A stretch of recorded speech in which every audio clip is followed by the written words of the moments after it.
my screen. Hopefully y'all can see that. But this is the quarter number 8 for our RCDI grant. And Mount Pocono, you guys were in this the last time we had the grant that ended in 2021.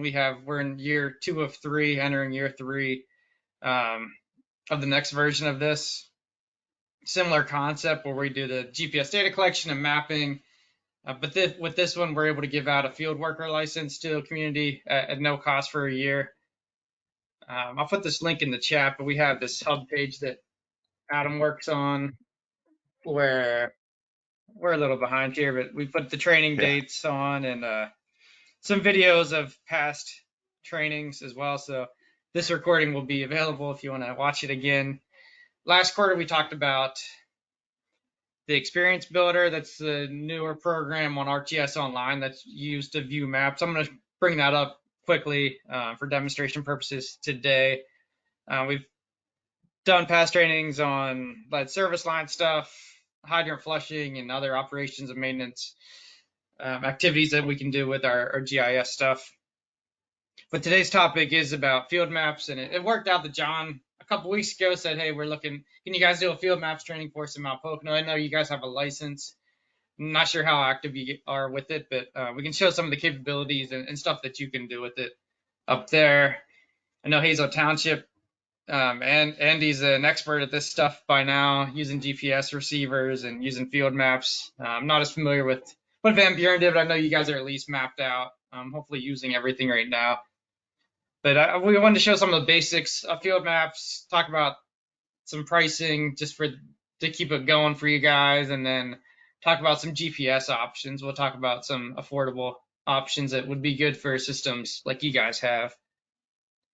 So that link's in the chat. You ever have a training topic proposal you want to throw in, you can add it there. Then Adam, I don't know if you want to talk about this later, but we do have a mobile draft document on how to use field maps. So we have some step-by-step instructions right here, starting from the very basics of downloading field maps from the App Store. Most of you guys should know a lot of this stuff, just how to log in, and then a lot of information on how it works. But we'll go over a lot of this stuff today. I want to throw one other link in the chat if you guys are interested. This is just a link to the Esri website that talks about field maps with a lot of information, its capabilities, and how it works online. We'll fly by that. And then the last thing before we get into it, just want to talk about the pricing with the license that Hazel Township has, that Van Buren has, but then also Mount Pocono. You guys have a more advanced license if you have the desktop or the pro license. So you guys would have this anyway. But with that mobile worker, that's $385 a year. You have access to a lot of different Esri applications. The one we're going to talk about today is field maps and maybe a little bit survey 123. If you have collector on your phone, field maps is just really an upgraded version of that. They made a separate app. It works almost exactly the same, but it has some of the more advanced capabilities in it. You can still use collector, but it might be good just to switch over to field maps then. But again, for the $385 a year license, you get access to all these field applications as well as all this other stuff. We frequently use story maps, the map viewer, dashboards. Not so much the web app builder anymore because we went to the experience builder, but you have access to all this stuff under that one fee. Yeah, the applications have been updated over time. That's why there's so many, but they are trying to consolidate the apps. So, field maps going forward, Survey 123, Experience Builder, and dashboards and story maps, I'd say, are the main like 5 kind of applications moving forward that they're not going to stop supporting. Field maps is going to be here. I don't think they'll ever replace that as an app. So just have that in mind, because it used to be ArcGIS Collector. They look pretty much identical, but Collector is no longer supported. So we always do keep the latest applications so we stay relevant with the software capabilities. Yes, there is a long list. The only thing to note is that, yeah, some of them are kind of the same thing, just an upgraded version. Um, all right. So, yeah, I wanted to show real quick. This is what the Experience Builder is. This is kind of like the main application that we're providing to utilities now. This was kind of upgraded from the Web App Builder, but I just wanted to kind of share on my screen what that looks like. You guys are all familiar with this. You can zoom in, zoom out. You can click on points, bring up their pop-up, their photos, view all their information. You can make edits here. You can add new points here. Um, but then on the other side of that, within field maps, you're going to have essentially the same view. So you can do the same kind of things. You can zoom out, zoom in. We'll show you how to add points, how to edit points, all that good stuff. Yeah, but to download this, it's just from the App Store if you don't have it. And anyone here, you guys all have a license that you'd have access to, so everyone could download this on their own phones. And then I guess all you Pocono folks, you can all log in with that same username and password, as long as John's cool with sharing that.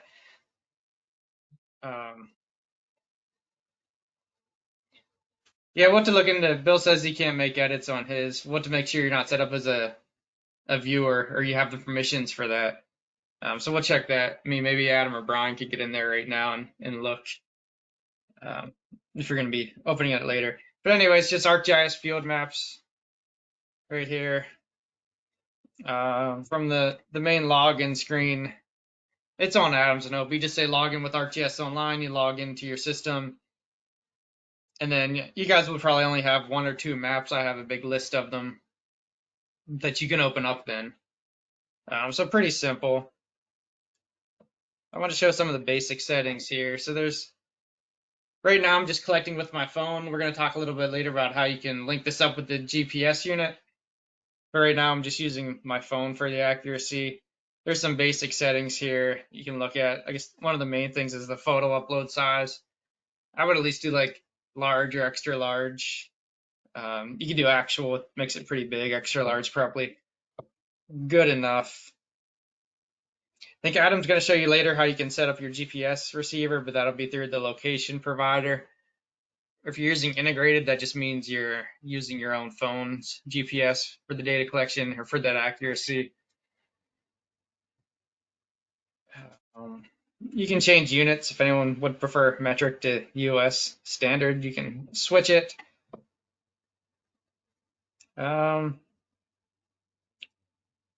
Nothing crazy here. If you guys ever want to work with this more, we could make sure that you're all set up on everyone's individual phone or send you some instructions there.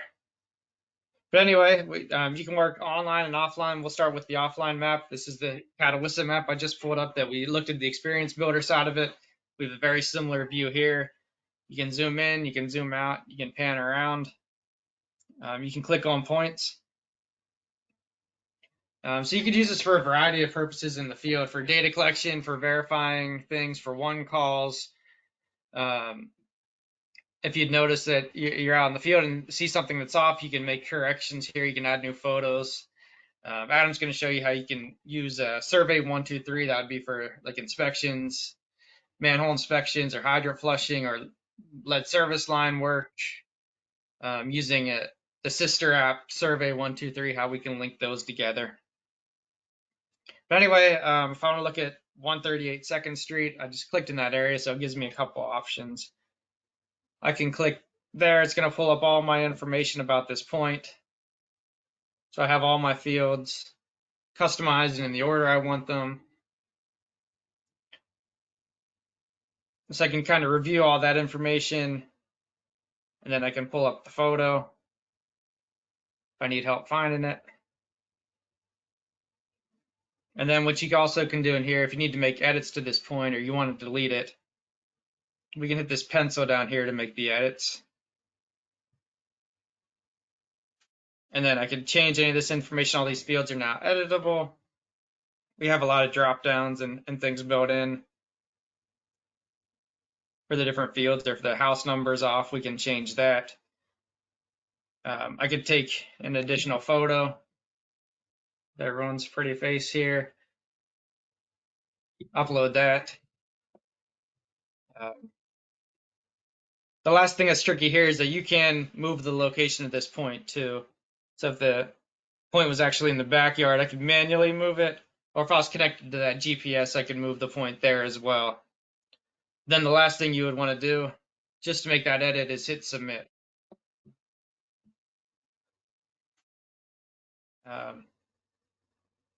So that's one of the main reasons you're going to use this is just to review your data in the field, modify points. Another thing to do would be adding new points in that may have been missed, or you added some new stuff to your system that you want to get GPS and added to your map. Then you don't need an external GPS receiver. You can use the one in your phone to do this. But you just hit this blue or the plus sign down here, and by default, it's going to take me to where I'm physically located. This is an older map, so it doesn't really show where I live. But if we want to add a hydrant, all you do is click on the feature that you want. So we have a bunch of water assets in here, but if we want to add a new hydrant in, pick hydrant. I have it set up to do like a 5-second average of that point. I can take the photo of my hydrant. The GPS averaging, it automatically does it. I know on the screen it'll say start averaging, but when you click plus and click the asset you're wanting to collect, like the hydrant, that just improves the accuracy for that. It takes 5 points and then averages it together and turns into 1 point. So I don't know. I've had Do you use some that, people Adam, ask me even if about they're that. just using their phone for the collection, or is that more Yeah, for? yeah, even for their phone, it Okay. can do that, but it's not, it's more for the GPS unit for sure. Yeah. Um, Okay. But then, yeah, if we add a new hydrant here, if you add a new hydrant in the field, you can start putting in your whatever information about the hydrant, the street name, if the address. We normally put like the cast year on it. Again, we got a bunch of drop downs built in for like the manufacturer, and we could shorten the list if you wouldn't have. We could just do what you would have in your system. And we have some values by default that just automatically come in here that you could modify if necessary. So that's how you put a point on. I would just hit submit on the top right. The only thing to note would be if the location would be off, especially if you're using just your phone, or it's, I don't know, the point you're trying to collect is in the middle of a river or across the street in someone's fence. You can manually move where you want to place that point. If I hit update point, it'll put it over there. So you don't need to physically be there to take your point or right on top of it. You can manually move things around. And then again, if I hit submit, it'll go through like that. And then I can view my picture or make changes to this point. If the point really isn't there, you want to get rid of it. There's 3 dots down here. You can hit those and then hit delete. And that'll get rid of it. So maybe it's a lot to take in virtually showing you guys this, but I think like 5 or 10 minutes in person or just one-on-one, you guys would be expert at field maps here. It's pretty easy to use. One other thing to show you, up on the top, these squares stacked, that's the layer list. So if you want to turn off any of your layers or turn things on, you can do that here. If you want to search for an address, not sure where this takes me, but you get search for addresses if you're looking for a particular customer or something. and we can also customize that search to search by an asset ID or Oh yeah, like if you have your hydrants, I know for a few utilities I have it so they can search hydrant 57 and then it will pop up. I'll see if I can pull that up as an yeah. I example don't have too. that set up here, but yeah, good point. Yeah, if you know your things by asset ID rather than the address, you Hmm. can, yeah, we can customize that search. And if all You can the look at a curb leg. stops even have the addresses filled out, we can make it pan to that curb stop instead of like the house. But You can look at a legend on here. We can modify base maps. Like if they're on like the thing imagery, I think. Or you can, yeah. I don't know why it's going slow here, but yeah, you can switch up the imagery if you'd want. Generally, there's not a whole lot of good ones to pick from.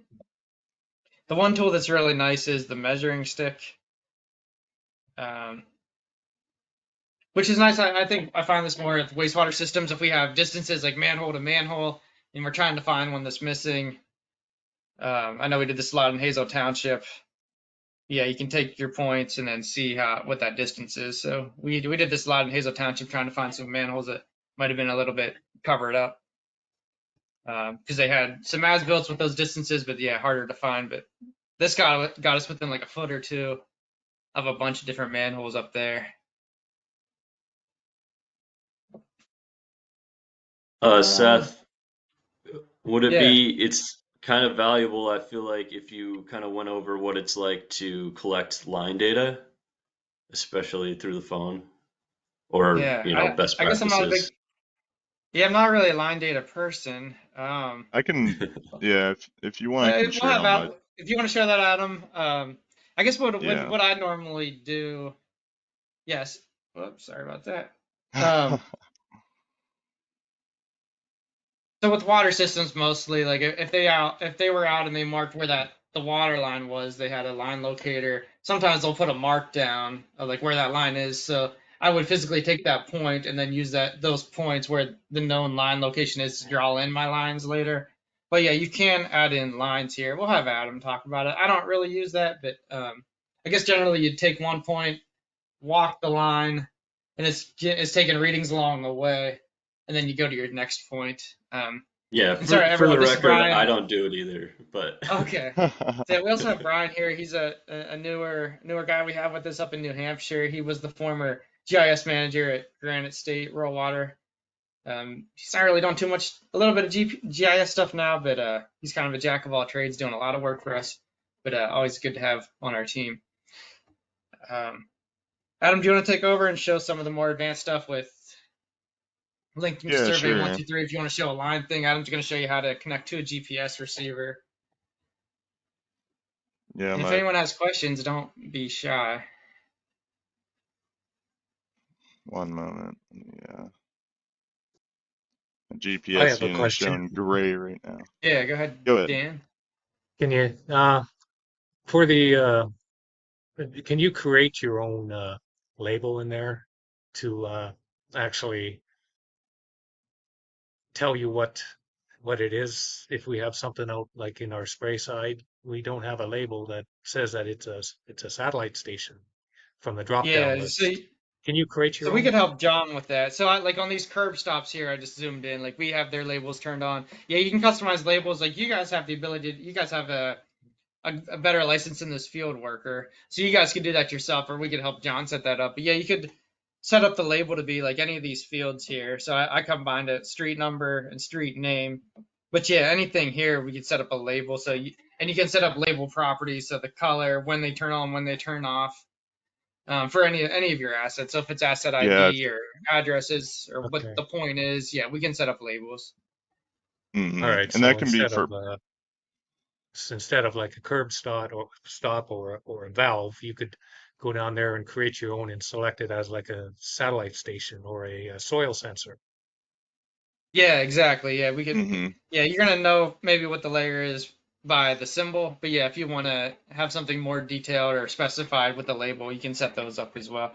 I guess we do it Okay. sometimes with like IDs of things, like a manhole ID, hydrant ID. At least I like to do the curb stops with their addresses. Sometimes on these, I don't have it here because I'm not quite finished with this one, but like the water main or sewer main size and material, there are those labels on as well. Seth, one question on this newer system, because we were using the older collector system. Does it have more ability to put in information? Because like when we were doing it, we had to limit our description and stuff of what it was. Does this have more space? And is there Um, yeah, I mean, you availability could to say, download our older cup system into it? yeah, I mean, well, we could work with you guys separately to figure out what you guys need. Um, Hmm. I think field maps would have had the space for you. I mean, collector, we just could have set it up differently. But yeah, we could get this one working the way that you guys would want it. So yeah, the number of fields, the like any of these fields in here that are just like text fields, you can make them thousands of characters. So you're gonna have room to write stuff in. Yeah, anything you need to set up here. Yeah, I guess we did you guys several years ago. There's been a lot of like improvements to this stuff since then on our end and on the software end as well. You know, thanks to Adam's help, we have a better database that like all these fields and stuff and the drop downs than we had previously when we were working with you guys. So yeah, we could look at you guys, work with you guys again, to kind of upgrade your stuff to where everything's at right now. And we can utilize CUPS data as long as there's an address or asset ID that we can match up between the two. If you know it's this curb stop is 34 Mercer Street or something, then as long as your CUPS has that same address, we can match by address. Or if you have an asset ID, which, you might for hydrant numbers, but typically you might not have that set up for the curb stops or some smaller assets. But we can work with whoever to do that. But yeah, I'll go Yeah, and just share my. Adam, just real quick background on them. Yeah, like we did their GIS stuff. Then Mike Kors and I think Wanda might have taken over for it. But yeah, they did a ton of work on their inventory, filling out those Okay. cups fields. I don't know the current status of that program, but yeah, we can take all that information you have on your cup spreadsheet and tie it into the GIS then. So yeah, Yeah. that stuff would have its purpose and be able to be useful for you. Yeah, so I wanted to show too, a lot of utilities are liking to, if you have tie cards, I know most small utilities, you're working with like maybe paper records if you're lucky, if you even have them.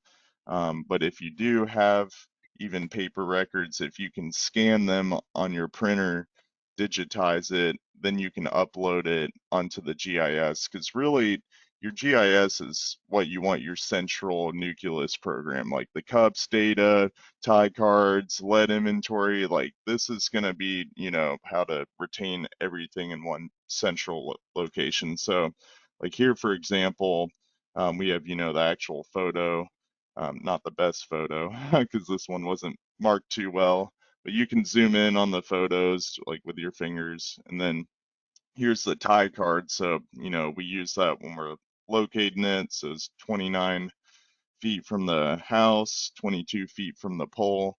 So if we're there in person, you can even check, the accuracy of the data. If you go to like the corner of the house and go up to it, okay, yeah, that's about 29 feet right there. And then, if you can hardly make out that pole there, but that's kind of the telephone pole, so that'd be a little harder to distinguish. We are always looking for better imagery, so if you have better imagery, we'll add that. There are other base map options. If you hit the three dots, you have all your kind of options. You don't use a ton, I'll be honest. Like these are kind of additional options here, but you can change the base map if we have like the Bing imagery on here. Sometimes it's easier just to use the streets data. So you just want to look at buildings and compare what assets you have located and which ones you don't. Sometimes it's a lot looking at the imagery. So that's helpful. We've started, color coding hydrants and putting the pressure on there. I know it's about to be flush season, so if you guys are wanting to flush, I'll show an example of that through the field maps with Survey 123. Let me go in. If you click on the little triangle in the top right, that's your current location. I just clicked it, just fully appeared here. So now it's bringing me to my current location. I can switch back to the default imagery. Of course, I'm not in that community, I'm over here. But if you wanted to collect the water lines on top, we'll go ahead and add. So again, like Seth said, you hit that plus button in the bottom right. That's going to bring all your assets. This community had their hydrants color coded, so we wanted to collect it by that, but you can do that after the map. That's not a big deal. And then, so we'll add a, just an inline valve here. It'll automatically, as it shows, averaging 0 of 5. It's being kind of slow because my GPS unit's mounted on my car outside right now. It's under a tree, but still getting 1.7 feet. Another big confusion is a lot of the times the GPS unit, it's based on your coverage. So if you have an open street, open sky, you should be getting better accuracy. It should collect quicker. If you're near a building, under the rooftop or near it, or under a tree, you're going to get, less accuracy, and it's going to take a little longer, but it shouldn't take more than 30 seconds or a minute to collect that point. And while it's collecting the GPS point, that's when you can scroll down and fill out the information. So if you're like, oh shoot, this was actually not an inline valve, it was a hydrant valve, you can switch that and it's going to change that hydrant valve to the red icon. Where if I go back to inline, now it's that light blue in the top left when we collect it. But with inline valves, we usually just put a street name. We don't put unless it's like a valve that's right at an address, you could put the number to it as well. We have this quick drop down option, so if you want to say if it's at an intersection or at the sidewalk, but we'll have photos. The surface type, that can be helpful, if you have to excavate or do something more hands-on before you get there. Depth to nut, I know, that's pretty important for northern utilities. I came from Kentucky and moving up to New England, I was like, oh my gosh, you really got to bury some valves and curb stops, and they can vary, like one's 2 feet deep, the other's 4 feet deep. So that's a really good update tool to put in there. And then if you want to put like your last exercise date, or actually do an inspection to that, here, let me go in GPS it.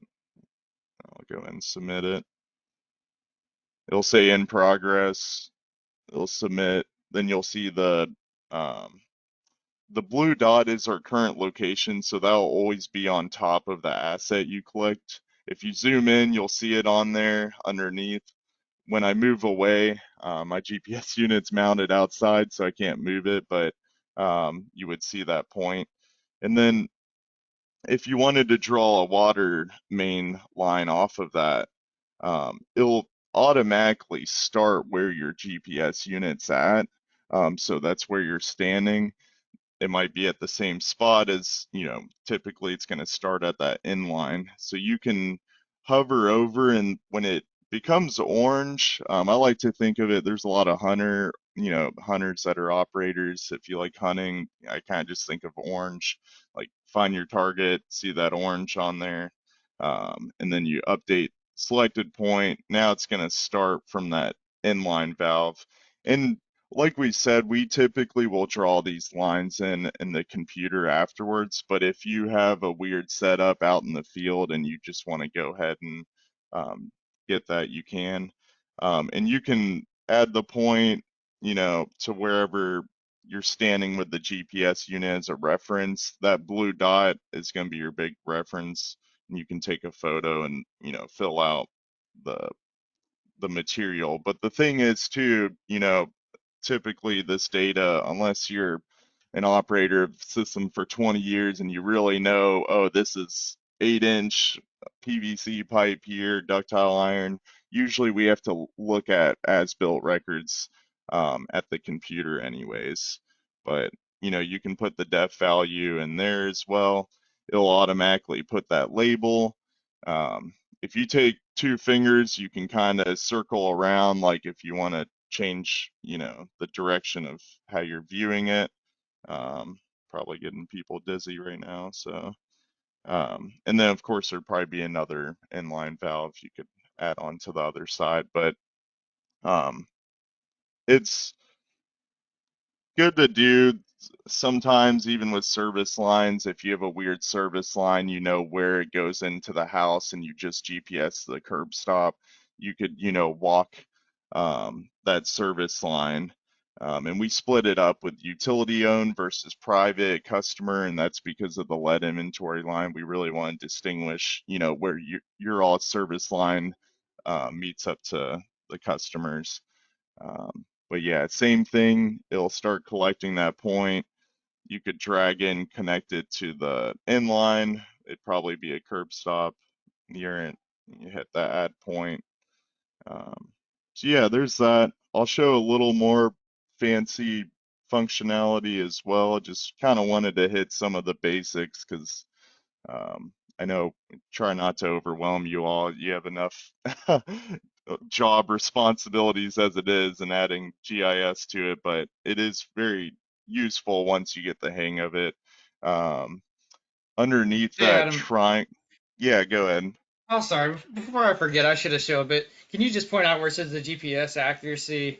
Yours Yeah, says that's a good 1.4 point. feet, and mine said 16 feet. That's what it's going to say if you're just using like your smartphone. But his is outside. His Right. could get better, but his is showing 1.6 foot accuracy. You Yeah, can see it so there in the middle of the screen. we can, with the unit I purchased, like depending on where we're at, each state has different corrections that we can obtain. Like we can get down to 0.3 inches for some states, but typically it'll be like a 1 to 2 feet, which, for a gate valve or manhole, it's pretty much the size of it anyways.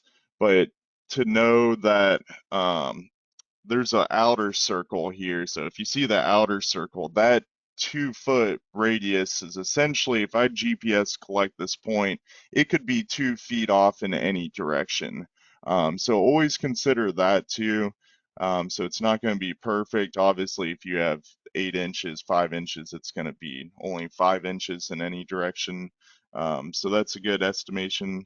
And if you click on it where it says that accuracy, it'll actually tell you what's going on. Right now we have um, like the altitude there. I have it set up for my internet-based corrections, but if you all were to ever purchase a GPS unit, we would configure that for you, and it would just be a turn on your Bluetooth, make sure your accuracy shows, a better accuracy, because otherwise, in your settings, if you click the person in the top left, this is kind of where your more back-end settings are. Your provider, that's the GPS unit, it's connected, and it says connected in the bottom left. But if we hit integrated, that is your cell phone being connected. That's just your integrated GPS chip for your phone. So now, I'm inside the house right now, so it's showing 56 feet, pretty bad. Usually when you're out and about, like Seth was showing, I mean, it's usually like 15, 20 feet or something. But you still can use it very well to like find assets. Even though it says 15 feet, that's more for collecting a asset. So if you GPS something with your phone, it's not going to be very good accuracy. It's more of a reference point. Um, which, if you find an asset as an operator and you don't have a GPS unit, still GPS collect it, hit that plus, hit the inline. It's going to be poor accuracy, but then when we come back to it, or someone with a GPS unit, we can go up to that inline valve or curb stop, whatever you collected. We can click on it, and then like Seth showed earlier, hit that pencil icon in the bottom left, and we can update that point. So it's like, okay, I'm here with my GPS unit now. We can update it, and that'll actually move the point, and it'll retain all the information. So if you have all your cups information and all that, you don't have to restart from scratch. We can just update that point. And I like to show that because, this map is really GIS is a work in progress. You're never really truly finished. I mean, you can get pretty dang close once you have, everything GPSed, but you're always going to be updating information. So yeah, and there's a few other, you can make favorites or bookmarks, like bookmarks we have to set up like on the backhand, but if you want certain zoom extents, like to show one part of your utility, we can set that up. And I'll go back, something new too. I don't know if it's tracking. There's a, it's actually not popping up right now.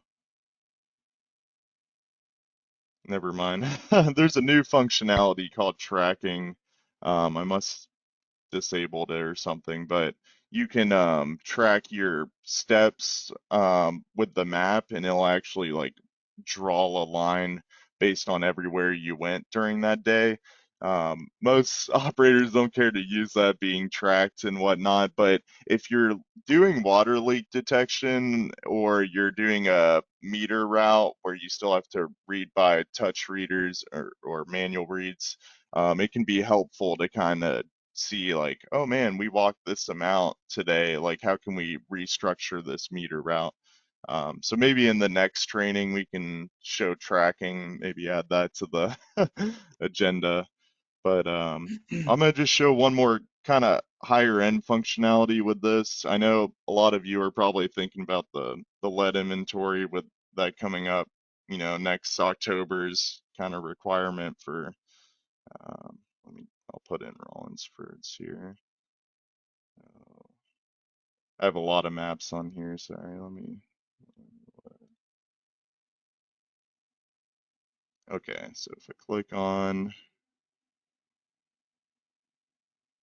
here,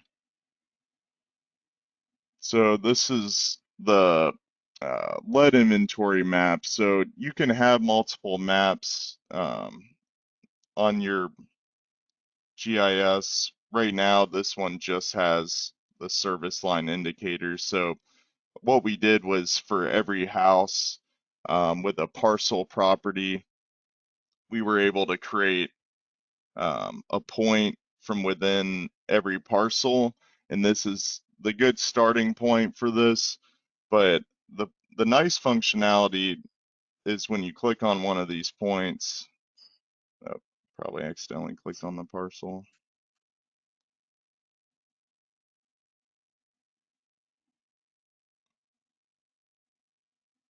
It'll have a pop-up, and we can structure pop-ups like this so it's kind of more involved. This has a lot of information because the EPA is requiring a lot of information for this lead service line inventory. So we use survey 123 with the field maps. I might have clicked on an old map here accidentally. Let me pull back here. Rollinsford lead. Okay, I'll click on this one. I know this one works. Sorry guys, I should have rehearsed a little here. Okay, zoom in.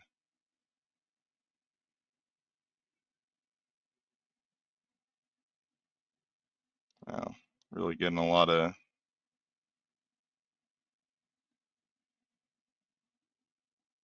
All right, I'll show a different example while that's loading.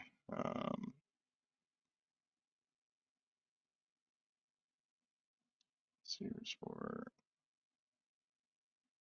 So as you're loading that, my question is from the wastewater side, we don't worry about lead as much, but we do have the TRE studies, which we could document on this. What about a maintenance schedule that we have as, for example, our pump stations,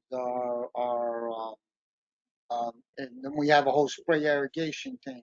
So like a maintenance schedule that can be updated on, does this have enough room? Because that's already, we do that in our cup system. Does this have enough room to say that, yes, this pump was last maintained at, cleaned out at this location at this date? So we have a physical record of it, for if something would happen that we can pull up to show that it's not our negligence, it was something else that caused the SSO. Yeah, definitely. I think it'd be very easy to incorporate that. What we typically do is, and I'll show kind of example of that. We are working more with some wastewater applications like jetting, just some manhole inspections in general.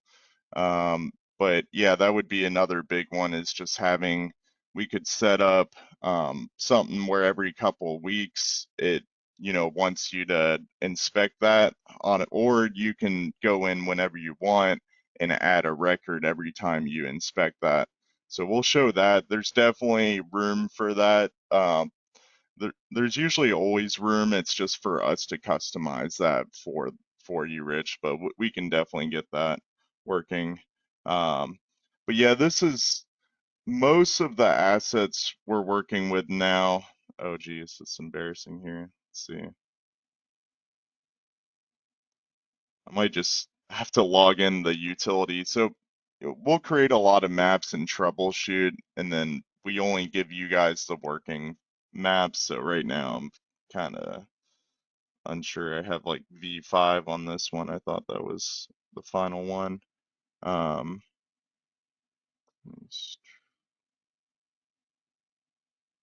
So Seth, because like you did us so long ago that a lot of this wasn't available, so that the older system didn't have all this integration. Would this all automatically be integrated into this newer system, or is this something that has to be customized? I mean, a lot of it would be customized on our end. It's all possible. It would just take some time. I think this would be a good thing for Adam to work on this winter. He's heading back to Kentucky, that he could do remotely. But yeah, we would take your inspection forms and just figure out your workflows and figure out what you want to do. And we would either do it the way that Adam's trying to bring it up with the survey 1, 2, 3. You could add, or there's another process where you can just add records separately, where you could still keep them all as separate records attached to one point. Or we could just add some additional fields to any of your assets as well. That'd be like last time something happened or something like that. So yeah, we would look at what you're trying to accomplish and figure out a way to do it.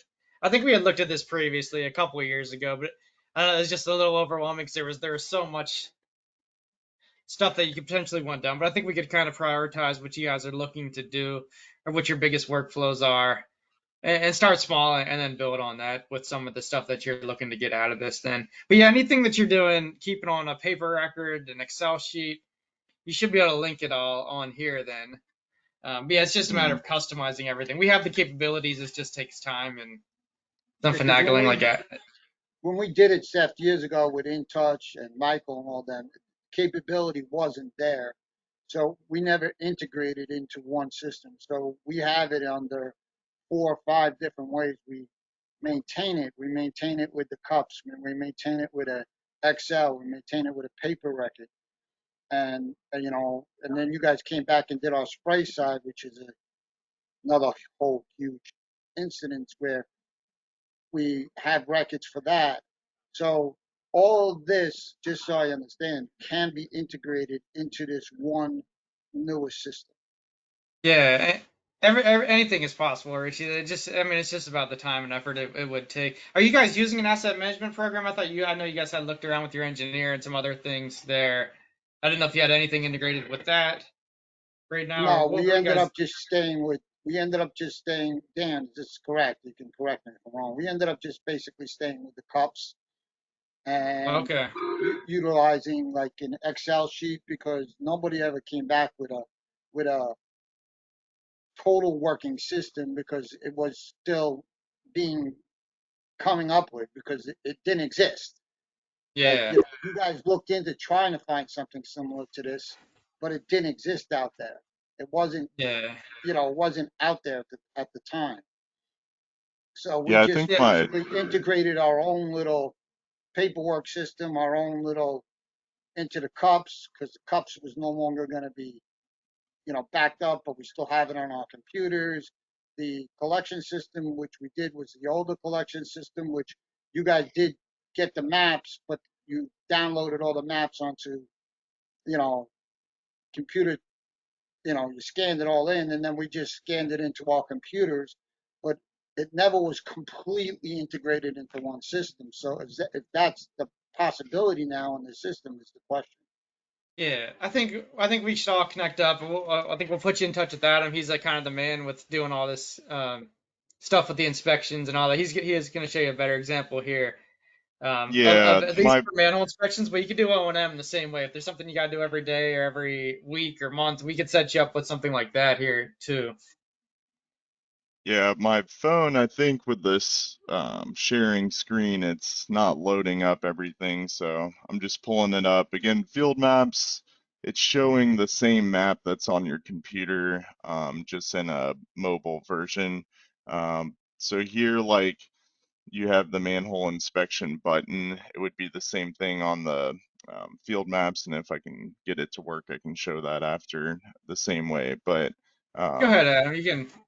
yeah, so you just And, you'll click on the button and you would just touch it with your finger on the phone, and it automatically opens up another application. It's called Survey 123.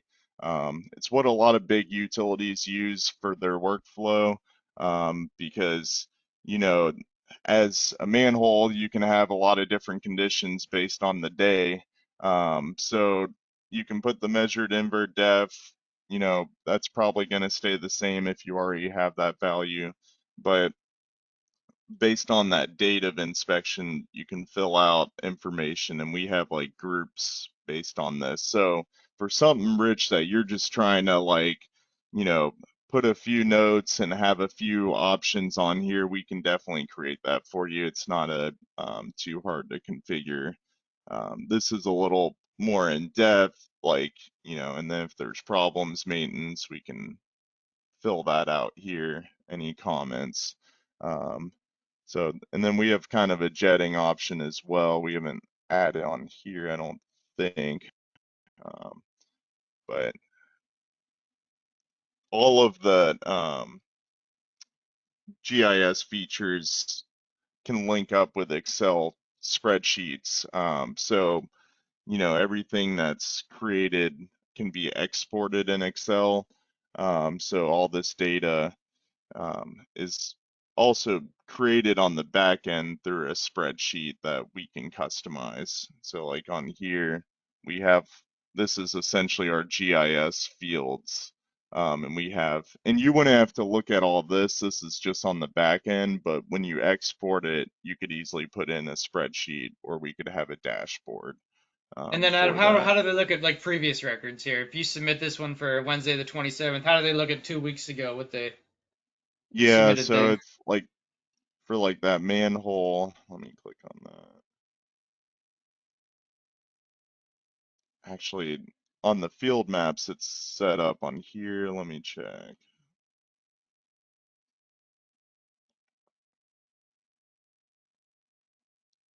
Um, And So how do I set up that manhole inspection form on the field maps?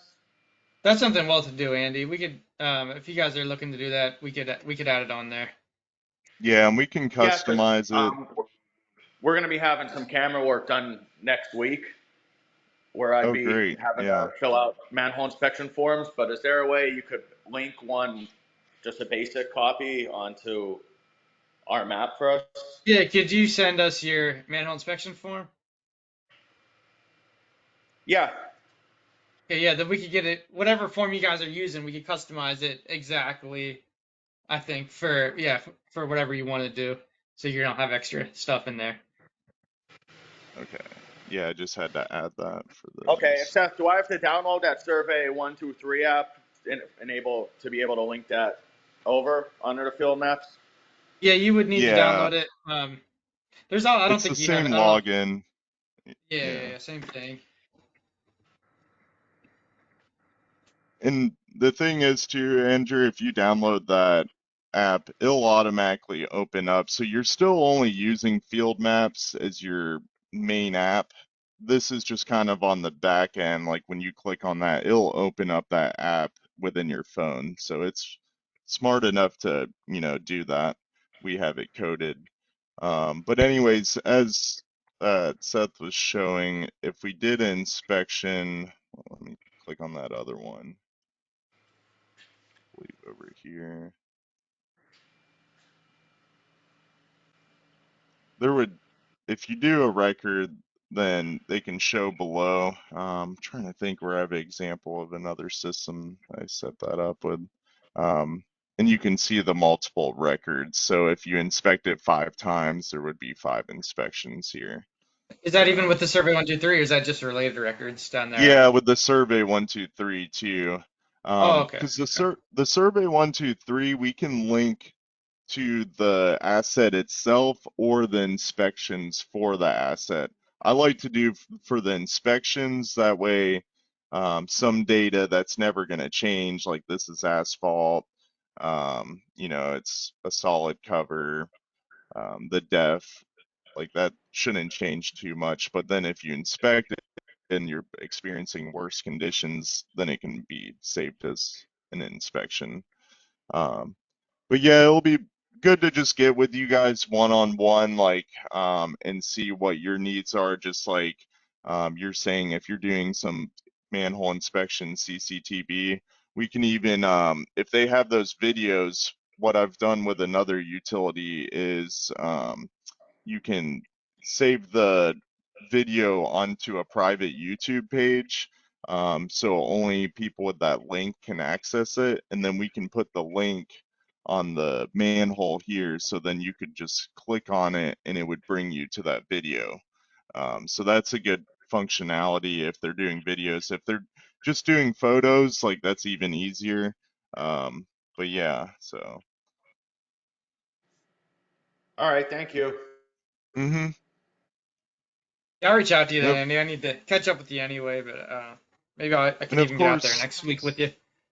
just like field maps, if you have both water and sewer, you can hide, like if you wanted to just see the water utility, I can hide everything else, the parcels.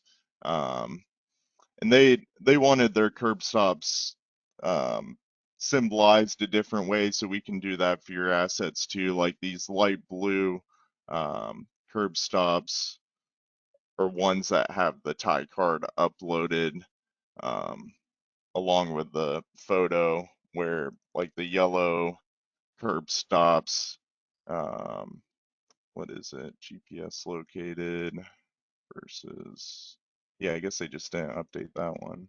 But the orange ones still need GPS, but they have the tie cards. So this was one neighborhood when we're there we didn't get to, so still needs GPS, but we have the tie cards uploaded and rough locations of where they're at.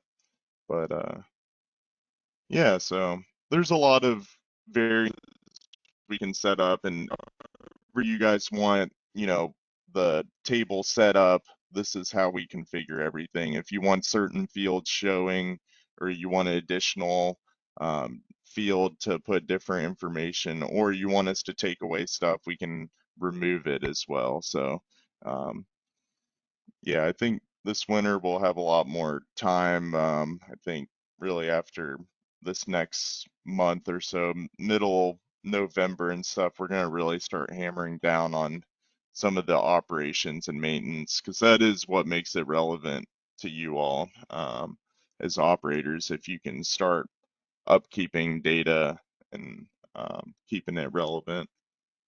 So. Yeah, that's kind of all I have. I didn't. If you guys are interested in any GPS units, we do I'm gonna have. pull my stuff up, Adam. Yeah, I'll let you share.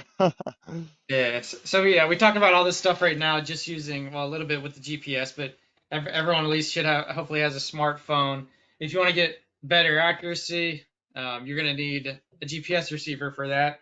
Right now, it's I guess what they call the BYOD, bring your own device. So you get the GPS receiver and it can Bluetooth to your phone.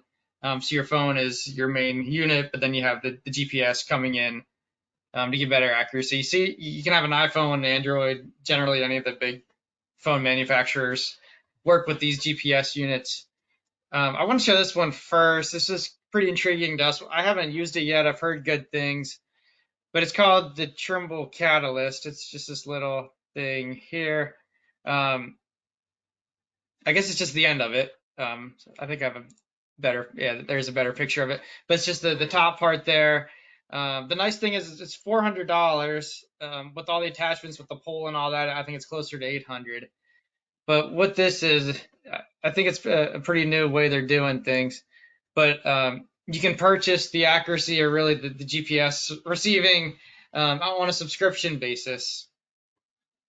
So you can get, I can't, I don't know if Christine Adams sent us like the pricing for the hourly blocks, but you could pay like, depending on the accuracy level, by the month or by the year or by the hour. So yeah, if you, and then the alternative option instead of monthly would be you can buy time blocks like 100 hours. I think 10 hours, 100 hours, or 1,000 hours. I think for like a centimeter accuracy, I'd have to double check, but it's like it would come out to like $10 an hour. I think.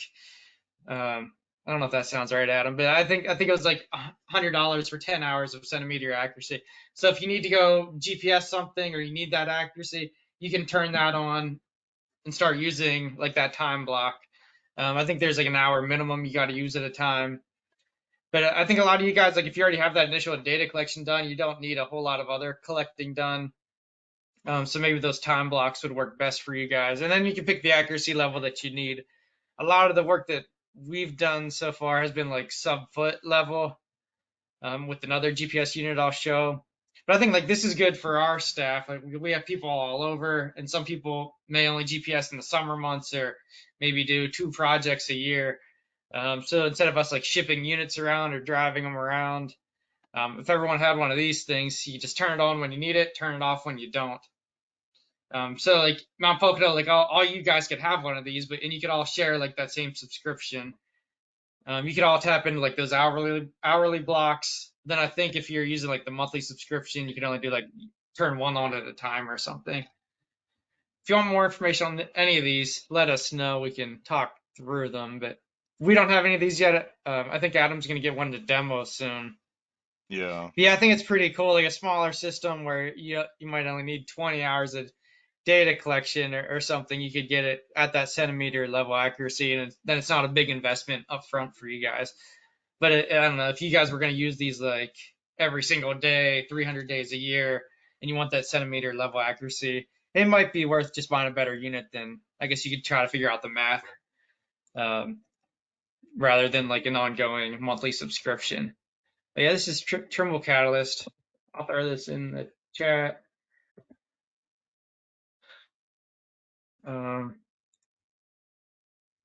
Another one, I think Adam has some experience with these. It's called Bad Elf. They're a smaller outfit.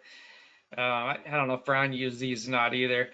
They had, I guess, what they're calling their legacy models, where they used to be like, I don't know, $100 or $200 or $300 for their cheapest model. I think they're focusing on these flex ones, which are several $100s. It is nice Do you know so much? that these are just one-time, costs. So I know for smaller utilities, like to have sometimes subscription costs or the billing and stuff can be a lot to keep up with. So this, you pay one time, it Bluetooth connects. You have that option between a $500 unit or $1,500. I think if you could get a grant or, convince your board to get the $1,500 unit, in 10 years of usage, that's going to go a lot longer of a way. It's just going to be better accuracy. I mean, you're looking at probably with the $500 unit, about 8 feet accuracy, where this unit would get more like 3 to 4 feet, if I were to guess. Let's see, Yeah. 25 These My, ones are RTK capable. They started their own subscription thing too. Essentially, I just noticed that Oh, this okay. morning. Yes. They, So that's, yeah, go ahead. Brian. yeah, I was just gonna say my experience with it. I mean, the unit that I used actually isn't one of these flex or minis, Yeah. but it just Bluetooth to my phone and brought me from that, 15 to 30 foot accuracy down to about 7, 8 feet fairly Mm-hmm. consistently. And it was kind of no fuss. Yeah, that yellow one is the Yeah. one I had. Yeah, It's, that's And I you the guess one just I loop used it too. around your neck or put it in your pocket. It's super small. It's that big. Yeah, if you have a front pocket, you can fit it in there. Obviously, when you find the curb stop or manhole, whatever you're doing, you need to take it out and put it on the Yeah. asset. But I don't it's think they're selling these anymore. These are all sold out and they call them legacy now. So these are the ones that we Yeah. right. started with. So I guess Yeah, they're going to these more advanced ones. I don't know. they I are. personally never used one. I'd probably go with another company if it was me, but I know people have them and had success, but Yeah, that's just we've me. set up a few small utilities with them, and it's Okay. just they're easy to use. It's better than nothing. Like if you're looking for something that like you can only spare $500 or 1,500 total, then it's not a bad option to me. Yeah. Um, I mean, yeah. I mean, your phone isn't a terrible option if that's the only thing you got. Because I mean, I would take advantage of getting a lot of photos if you have good imagery. Like I think you'll be okay. But yeah, these are better than nothing if you have the money. Um, This is what we have. We have a bunch of these EOS arrows. So this is what we use in Hazel Township. We just got them when we started Mount Pocono, so I think we were using some of the old Trimble handhelds, maybe a couple of days of the arrows in Mount Pocono. So ours were I think between 3,000 and 4,000 with all the accessories, the pole, everything you need to get started. And this will give you like sub-foot, I don't know, 8 to 18 inches generally out in the field. And then Adam, he just got, I don't know if I see it. the It's a gold, Gold yeah, Plus. So his has RTK capabilities, which can get him like that centimeter, sub-centimeter level accuracy. Like in yeah, Pennsylvania, you have to pay for that service. In other states like Maine, it's free. So maybe not the best option for Pennsylvania folks. I right. know Yeah, Adam has helped a couple communities up in Maine get it because there was some funding available to help them get it. But I don't know if you'd even prefer I guess you've had some good experience and bad experience with yours so far, whether it's Yeah, something it's you'd a recommend. little more technical knowledge just to configure and set up. Like every time, if you're using the centimeter grade, you have to make sure the internet's connected properly.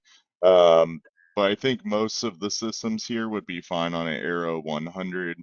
Yeah, They're more cost effective too. I mean, you're still going to spend about 3 grand, 4 grand total with everything. So it's still a decent chunk of money, but it's a one-time cost. So you're not going to have subscription costs. You can use it as much as you want, turn it on. The battery's good. It's really easy to use, just like the Bad Elf and really Trimble. Pretty much all of them are fairly easy to use, so it's just configuring it. But we have a few This- systems that purchase those as well that we've helped set up. Um, yeah. I've never used. This is the other one I'll show. I mean, it's not just these, but I've never used it either. But like the Trimble R2, it's going to be similar to like the EOS models. I can try to find the cost on this one, but the just so you have R2 some is names about in mind. 11 grand. It's kind of Okay. expensive. Yeah, there's a Trimble R1 as well. It's cheaper. Yeah, the Trimble Uh, R1's about 4 or 5 grand, and a lot okay. of states and enterprise users like using Trimble because it's a name brand, like you hear it. But really, Arrow I think gets just as good accuracy and for like half the cost, so it's hard to argue with. Um, we've tested and kind of I mean, I've used Trimble R2, the Arrow, the Bad Elf, so yeah, it's. But if you guys are seriously like inquiring and want to purchase a GPS, you can talk to us like directly, and we'll kind of give you a recommendation based on your usage and needs Yeah. and how And we much have money good you're working with. yeah, exactly. And we have good contacts with the vendors for Arrow, Bad Elf, and EOS too then. So yeah, if we have experts in the field that can talk to you and give you more information than we're able to provide on this stuff as well. Um, that's about all I had. If we can stick around for questions or comments or anything else, then I know, like John, we can reach out to you guys to see what we can do with you guys to upgrade you to the latest and greatest stuff. Yeah, Adam's here. Like he's awesome at integrating all these other workflows into the GIS, and I know that's where you guys are at. And you know, you guys have a ton of records we can get in as well. Similarly with Hazel Township, um, and yeah, I'll reach out to you right after this call then, and we can talk. And then Yeah, appreciate that. Yeah, I'd like to talk about the receivers a little bit. okay, Cool. Yeah, Thanks, Van guys. Buren, Yeah, if you guys need anything, feel free to reach out to Adam then too. I think he's your local contact, or Wade, or whoever you're working with up there. yeah, I know Wade did the GPS collection for Van Buren, but I kind of set up the map. So yeah, if there's any technical questions you guys have or want to start, using it a good bit, just let me know. We can configure some stuff.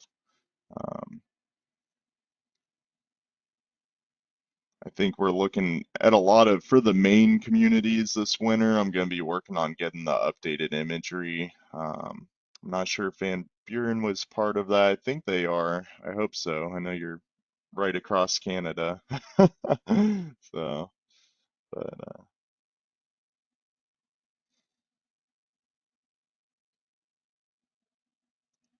I guess I'll put my email on John, here do you have too if anything else you. in mind with your GIS? I don't know if you'd want to talk about what your goals are here. I guess it sounded like from what Richie said, you guys have a lot Yeah, of records that are kind of scrambled everywhere. Get all that stuff together and then work on that O&M stuff we talked about previously. I don't know if there's anything else beyond that. correct. Yeah, I still been working around trying to work with different groups on the asset management side of things, but from an everyday updating, I think just getting those O&Ms and workflows together into the maps would be our next steps. Mm. Okay, and I guess just for the Pennsylvania folks, we are going to be hiring another GIS person. I think the guy we have in mind is not final yet by any means, but he's in Western PA, but he should be able to get around a little bit and work with you guys. He's just as talented as, almost there, as good as Adam, but I think he's really good, high quality person that we're trying to bring on. So any of the stuff we talked about today, we should have another helping hand.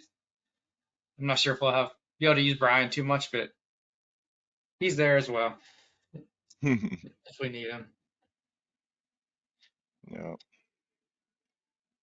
Yeah, we've been kind of underwater with some of the mapping, kind of down a person and stuff. I know, like you guys, when you're down an operator and such, it kind of gets us a little behind. So, but this winter, we're not doing field collections like we do where we're traveling a bunch. So it's gonna help where we can really build out those operation maintenance and, even if we can squeeze a little time here and there, if you catch us from now until like November, I think starting November sometime, right, Seth, will be a little more free.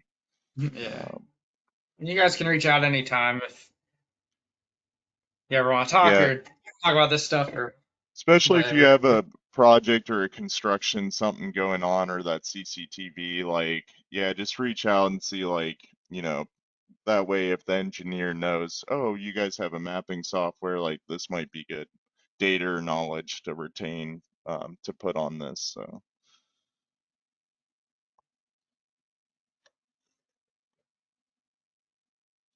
All right, well, if there's nothing else, I guess that's it. Well, I'll talk to you later and check in with you. Make And sure when's our we're next doing the training, right way. Seth? Do I we have don't a know date? what's We usually over do November. every quarter, so I Yeah, we're guess usually last minute at the end of the quarter, so it'd be the end of December. Then sometime in December, we probably should do it before Christmas and all that.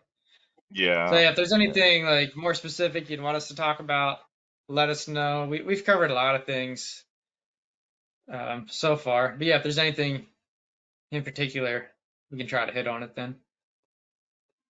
Or Mount Pocono, if you guys want another separate training with us, like we're always available for one-on-one trainings, one-on-many, whatever you guys need. All right. Thanks, Perfect. everyone. Thank you guys. Much Thanks, guys. appreciated. Yep, see ya. Thank All you. right, thank you.